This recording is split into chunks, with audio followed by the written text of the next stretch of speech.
Prison Wisdom with Shawn Khalifa for the Pensideout podcast. Shawn, you want to introduce yourself? Yeah, my name is Shawn Khalifa. For those of you that know me, I've been incarcerated since I was 15 years old, 16 years now, and I'm being interviewed by Danny Castro. I believe you heard him on his interview. So we're doing this interview with Shawn here for a criminal justice class, so let's get right into it. Let me get a question for you, Shawn. Is there such a thing as humane prisons? I would say definitely yes, which kind of contrasts your answer, Danny. And the reason I say yes is because I've seen the German prison system, and it looks pretty humane to me. And from what I experienced personally as far as a state hospital, it is very humane because they have removed the punishment from their incarceration system. So the individual in the state hospital here in California, you can look at Kalinga or Tascadero, and there's another one in Northern California. Those hospitals are institutions. They're a form of a prison. Everybody there is a prisoner. They feel like they're a prisoner.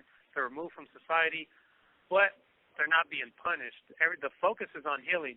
So we do have humane prisons as long as their focus is healing and not punishment, and we can have that in the adult prison system in California if control of CDCR was transferred to the State Department of Health, or it was restructured completely. I like that answer. What is your thought on the word itself, prisons? Do you think it has too much of a negative connotation by now, such that we can use different words that are more appropriate? I actually do. I love being inside of a correctional facility or a training center because I've been to Pelican Bay State Prison, California State Prison in Lancaster, and so to arrive to the California Men's Colony in San Luis Obispo or the Richard J. Donovan Correctional Facility, I felt like a burden was lifting off of my shoulders because I wasn't in a prison. I was in basically a reintegration center or a retraining center. Yeah, I like that. So we used to have dungeons, and then we have prisons now, and then hopefully in the future we'll have something else. All right, what should the future of prisons look like? I think the future of prisons should be more victim-focused and centered around victims' needs towards offender needs. So instead of paying retribution to the state with our lives and years and our work and our labor that doesn't produce wealth for anybody, it produces sense for the state. And they basically make money off of just having us in here through feeding us and taxes. They're basically taking taxpayers' money to fund the state's activities, which is punishing us, which it could take our energies and our efforts to create wealth in an institution to benefit victims of crime. So whether they're actually coming onto the facility or an institution and working with us, or if we're just making amends by the amount of money we produce. Like if we burglarize somebody's house, we kind of should be obligated to build them a new house. I like that approach better than the current system of just letting people decay and rot away inside of concrete caskets. All right. So a lot of people know your background. You've come out on the New York Times and on PBS specials. You've written a couple books, I think, about your experience. So instead of asking you what your prison experience has been like, you came in super young. Let me ask you, what are some of the things you've learned in prison that you're going to take going home, and maybe the number one thing that's going to stick to you about the prison experience, but some of the major things you've learned?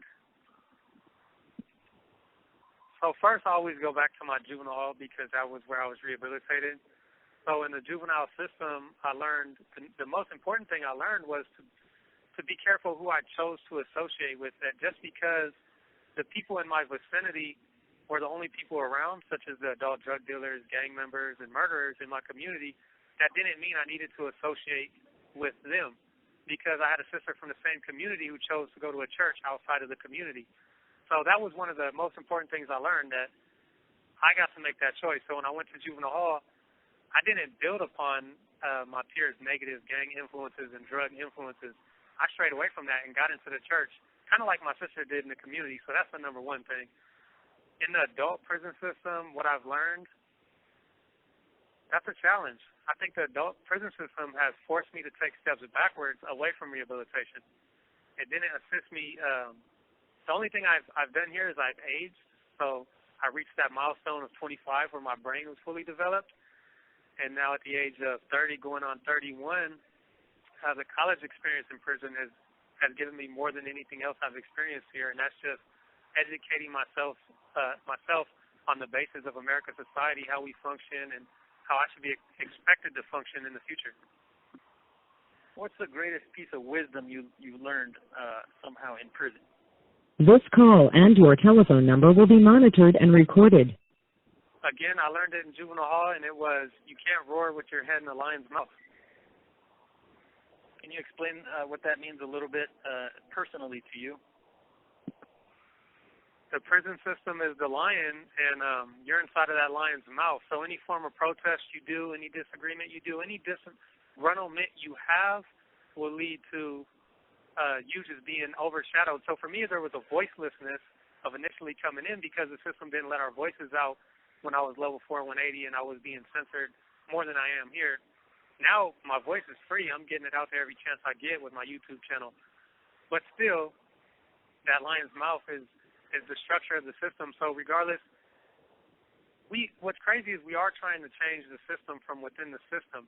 So that old wisdom that you can't roar with your head in the lion's mouth, we're starting to undo that. But it was something I learned rather quickly, which helped me not get into the craziness that my peers did when they chose to attack officers or they chose to form protests. I was able to avoid that because of that old saying. So, real quick, one of the things I thought before coming to prison was that prisons are full of dangerous people. When you get out and you're around, people that don't know much about the prison system, I was going to say normal people, but we're all a lot of normal people in prison too. But when they say, "Hey, man, were you just surrounded by a bunch of dangerous people all the time?" What's your response to that? Before I arrived to prison, I was surrounded by a lot of really dangerous people in the community. And then I was actually safer when I arrived in juvenile hall because a lot of my peers they were surrounded by dangerous people in their community. So it's not always the worst of us in here. Most of the time, it's your neighbor, it's your friend, and we're caught up in a system that's designed to catch you. So the system is set up to where you're going to get in trouble for something. So it's when you look for something hard enough, you're going to find it. And that's kind of the way our system functions and catches a lot of us up in this. But if you were here today kicking it with me and Danny, you would want to eat with us. You'd want to play sports with us, play games with us. We're just like you. You're just like us. There's no real difference but the label that was put upon us and maybe a choice we made. And I know a lot of you guys have made choices that you weren't caught for, and you're not defined by that choice for the rest of your life. But imagine if the worst thing you've done in your life so far was your defining moment, and that's all that people defined you as. Thanks, Shawn. One last thing, and I'll let you go here. What's going to be your guiding principle when you get out? And thanks for the interview, bud. You're going to help a lot of people.